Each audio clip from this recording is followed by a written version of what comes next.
Other side of the aisle now. Let's go to Democratic Congressman from Massachusetts, Jake Auchincloss. He is joining us live now. Congressman, good to see you. Let's start where Griff left off with Tony Gonzalez here on the Senate border bill. And we haven't read it yet. The text isn't out, but some parts of it are being leaked out. And the president yesterday tweeted that he was eager to sign this bill as soon as it passes the Senate and the House. This would give him the authority to shut down the border if crossings exceed 5,000 a day for a whole week or 8,500 in one day. Congressman, those numbers are astounding. And there's a lot of pushback on this because people are looking at this and thinking, how does this address the crisis when you still allow 4,999 people to cross the border and the border doesn't shut down? How is this making a difference? Good afternoon, Aisha. Thanks for having me on again. Immigration policy is fiendishly complex, and Americans deserve to see the full text. Congress deserves to see the full text before we weigh in fully on a comprehensive package here. But the immigration politics is actually quite simple, and indeed, House and Senate Republican leadership is saying the quiet part out loud. They are saying, both Mitch McConnell in a closed-door meeting and Speaker Johnson publicly, that they would rather campaign on this issue than govern on it. Mitch McConnell has said, oh, well, boy, the politics have changed now that Trump is the de facto nominee. Speaker Johnson has said it's dead on arrival in the House. This is a bipartisan border fix that gives the president authority to shut down illegal crossings. He has. But how does it fix the border, though? I mean, I understand the politics of this, and we've covered that plenty this week because there is talk about Trump getting involved here. But how does this bill fix the border? First, the border has always been about two things, right? Figuratively, how high is the wall, which is to say, how tough is enforcement of illegal crossings? And the second is, how wide is the gate? That is to say, how much resources is directed towards legal and orderly processing of immigration? Because Americans broadly want both. We are a country of immigrants. We want people to come here to build a better life. We all have come here under those auspices. But we also want the rule of law at the border. And this bill does both of those things. It gives President Biden expanded authority to shut down illegal crossings, and it also allows him to allocate more resources for due process with immigration judges and magistrates for those coming here through legal ports of entry. This is a win-win. Now, again, we need to see the full text. We need to we need to see the full text. But what kind of a message, though, if this is actually in the text? Okay, and we already know this bill is dead on arrival in the House, so we'll see what happens. Well, we see what happens. But what kind of a message does this send to not only the Democratic mayors in border towns down in Texas, Arizona that are just pleading for help, but also to the cartels and to all these people who are trying to get in?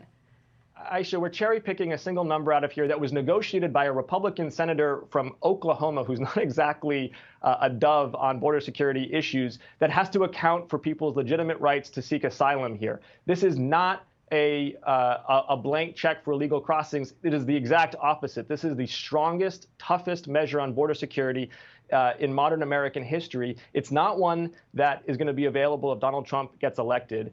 But what is upstream of these policy issues is the core political fact that Donald Trump wants to be able to perform about the border as opposed to actually allow Republicans to govern on it. And Speaker Johnson is going to have to answer for the fact that he would rather kowtow to Donald Trump than actually solve a problem. Okay, let me get your thoughts on what's happening with this big legal showdown over this razor wire down in Texas, in Shelby Park. Obviously, Governor Abbott is not letting up. He hasn't taken it down yet. Now, some of your Democratic colleagues think that the president should federalize the Texas National Guard. A tweet here by Representative Castro says Governor Greg Abbott is using the Texas National Guard to obstruct and create chaos at the border. If Abbott is defying yesterday's Supreme Court ruling, then POTUS needs to establish sole federal control of the Texas National Guard now. Congressman, do you think that's a good idea? Here, I actually agree with Tony and what he said earlier. This is a small section of a 2,000-mile southern border, and we have to look at root causes, and we have to look at this comprehensively. The United States economy over the last several years has been a powerhouse. There are 60 million people south of that border earning $1 a day. And so the U.S. economy has become a magnet because of its strength under President Biden's leadership for people seeking a better life. We need them to do so lawfully and orderly. We have a bill that has been negotiated that looks to do that. Americans deserve a vote on that bill. They deserve to see the text. They deserve to know where their representatives stand on it. What they do not deserve is for Senator McConnell in closed-door meetings to try to kill that bill out of subservience to Donald Trump. What they don't deserve is for Speaker Johnson to kill that bill out of subservience to Donald Trump. But I don't think that's going to happen. We've had plenty of people on the right in the Senate say that that former President Trump was not involved. He was not calling them. I want to move on to two more quick things because I'm running out of time. I'm running out of time here. On Secretary Alejandro Mayorkas, there's a big impeachment markup coming up this week that everyone's going to be watching. If he is impeached, Congressman, do you think that he should avoid a Senate trial and the whole spotlight and all of the media coverage that's going to happen, that's going to follow, and just step down? Impeachment is grossly inappropriate for policy differences. If Republicans are serious about border policy, then let's engage on this bipartisan border policy bill. Impeaching Secretary Mayorkas is an admission by the GOP in the House that they don't actually have plans, they just have anger. And then just quickly on the horrific news of some people that were working at UNRWA that were involved in the October 7th terror attacks in Israel. You know, I want to pull this full screen up, and I don't know if you can see it, but I want folks at home to be able to see the amount of money that the U.S. has been sending to UNRWA for the last 3 years under this administration. It's $1 billion, Congressman, and obviously a huge contrast to the years prior where former President Trump stopped that from happening. Do you regret that this administration sent $1 billion of taxpayer money to this organization that could possibly have been involved in this horrific attack?